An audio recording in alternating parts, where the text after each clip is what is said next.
สบายดีท่านผู้ชมเนาะพี่น้องคลิปนี้ก็เป็นคลิปหนึ่งที่ยังอยู่ในการพัฒนาเพราะต้องเลือกเนาะเริ่มตกแต่งพี่น้องดอกไม้มันก็จะเอาขึ้นมาไว้นี่ยังตั้งเพราะว่ามืออื่นนี้พี่น้องเก็บงาน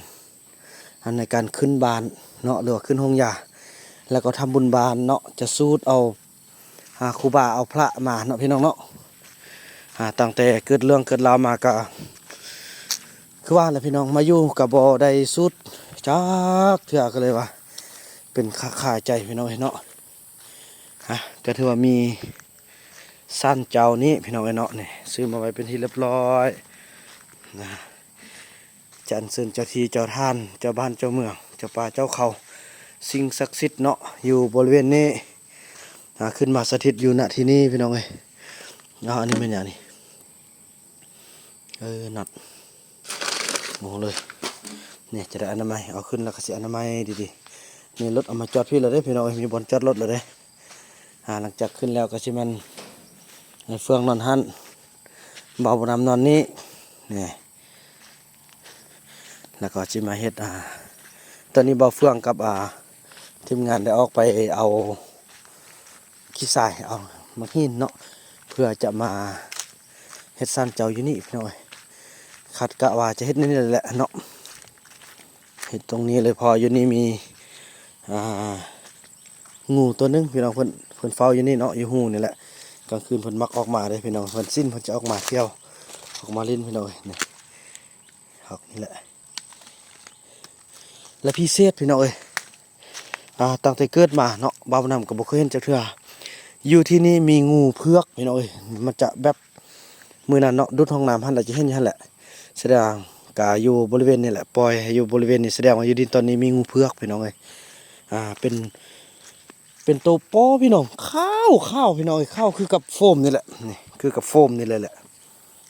ยาวก็ประมาณ50 ซนพี่น้องใหญ่ก็ราวๆกับดำพาเลยพี่น้องเนาะพอดีมือหอกำจอดนี่แหละอย่างไรเห็นเป็นงูเผือกพี่น้องโอ้ดีใจที่มีน่าจะเป็นงูเจ้าที่พี่น้องเนาะเท่ากับเช่นนี้แต่ต่อไปพี่น้องมันนี่ต่อไปแล้วมันยีลุ่มหันเนาะอันเฮ็ดอันประตูอนามัยประตูให้มันสำเร็จพอรถเกาะเด้ฮัลโหลสบายดีเจ้าเจ้าเจ้าเจ้าเจ้าโอ้โดยแสดงว่าเดี๋ยวนี้มันเหตุการณ์นี้มันจะมีไล่พญาธิเนาะแล้วมันจะคุมเด้อมันจะยาจะคุมพญาธิแล้วก็พยายามกินไปเรื่อยๆกินไปมันจะอาการจะหนักขึ้นแล้วก็เบาลงแล้วก็ดีเลยเจ้าหน่อยแล้วคันว่าอาการหักเจ็บเนาะเจ็บไล่จนที่ว่าทนบ่ได้น่ะก็มีแต่ว่ากินยาปลาเด้อยาแบบยาล่วงเฮาใส่นี่มีแต่ยาปลายาแก้ปวดนะกินคู่ใดเนาะอันอื่นก็บ่แนะนำให้กินเด้อพอกินแต่ตัวนั้นแหละบ่เกิน3 มื้อเด้อมันจะไข้ขึ้นมันจะเจ็บขึ้นมันจะเมื่อยหลังจากนั้นมันก็สิพรลงแล้วก็จะดีเลยเจ้าเพราะว่าถือว่าอาการนี้ถือว่ามันถึกกับพยาธิแล้วเด้อโน้เด้อขอบใจหลายหน่อยเนาะบางคนก็นั่นเด้พี่น้องบางคนก็ว่าเรื่องพยาธิบ่คือกันเนาะแสดงว่าถึกกับพยาธิเนาะนี่อันนี้ก็เริ่มงามแล้วเด้เริ่มขึ้นละอันนี้มันต้นข่าที่เขาเจ้ามาปลูกทดแทนบ่ต้นน้อยก็ดอกขึ้นเขาปั๊มนะเขาปลูกอยู่เรื่องใดมีลุ่มใด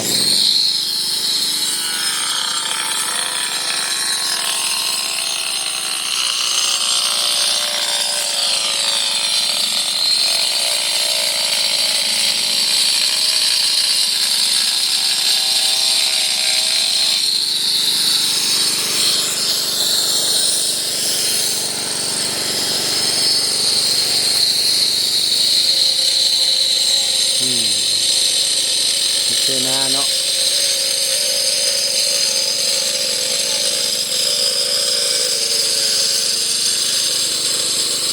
เอ้ยคุณน่ะต้องทราบไปเที่ยวแล้วโอ้ดิเพื่อนคือเก้าพี่น้องเอ้ยตายไปย่างสองเศร้านี่ฮะไปย่าง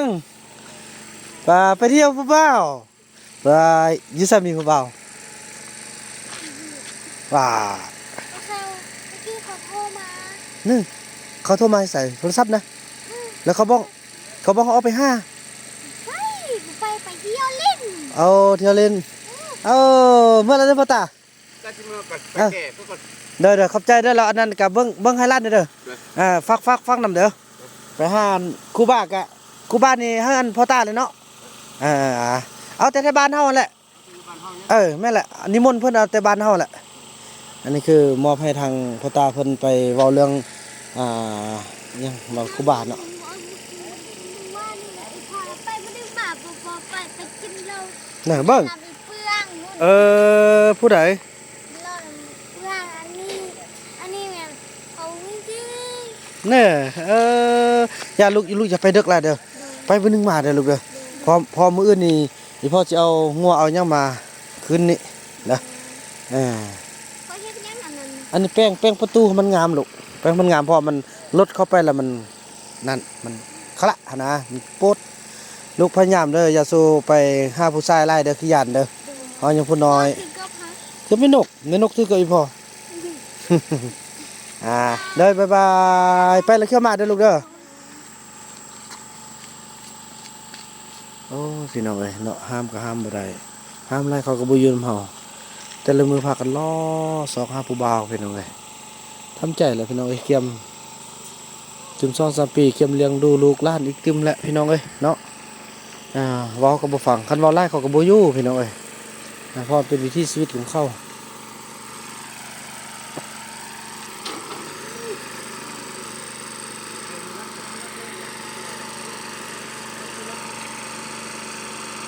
ป้าตัวนี้นี่นะพี่น้องเห็นอะไรวะ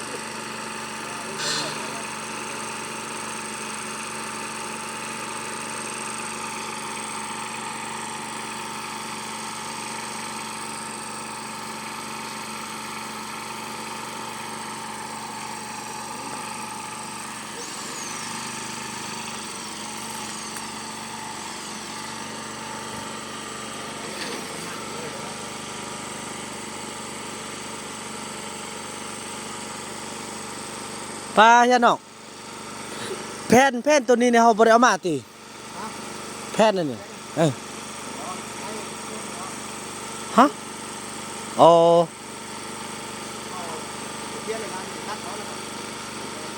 บ่อันโตมันยู่หั่นน่ะสังกะสีหั่นน่ะบ่งามบ่เอิ้นเนี่ยค่อยบีบคืนแต่ก็บ่งามบ่ได้แล้วเนาะพี่น้องเอ้ย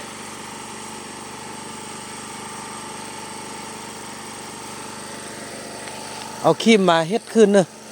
โอ้ได้ก็บ่งามดอกเนาะอยากได้ตัวมือมันเปลี่ยนให้ได้เนาะ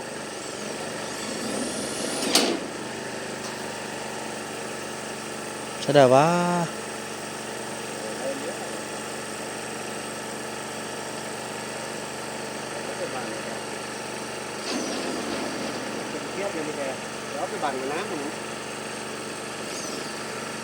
บ่มีจักแผ่นเลือดเลยเด้อ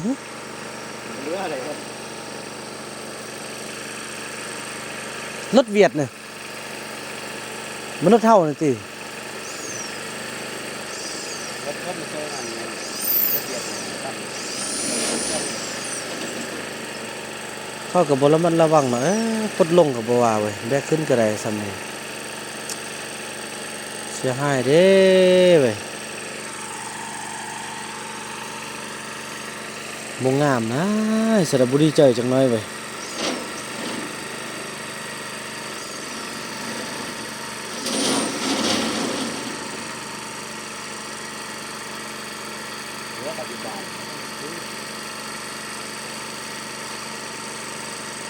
เบิ่งสิได้ขี่รถแล่นออกไปเอาให้ก่อน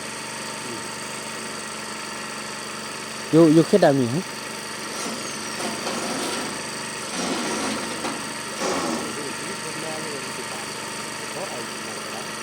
แค่ละเรือละอยู่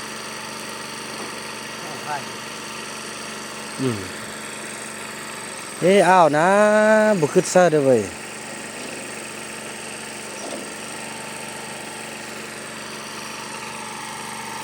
บ่ได้เด้อมันอ้วยๆดิน่ะได้บ่จักแผ่นเนี่ยแผ่นหนึงบ่แผ่นหนึงกว้มแล้วเนาะแมตรหนึงอะเนาะ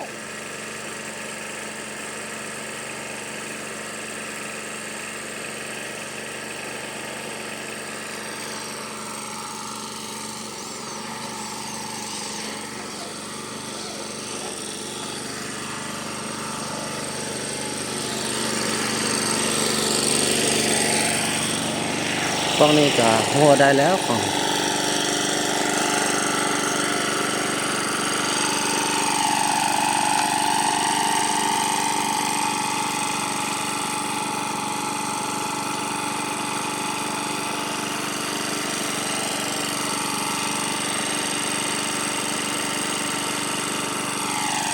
คือว่านั้นแหละพี่น้องเนาะถือว่าคลิปนี้บ่าวนำขออนุญาตจบคลิปกันเพียงเท่านี้ก่อนพี่น้องเอ้ย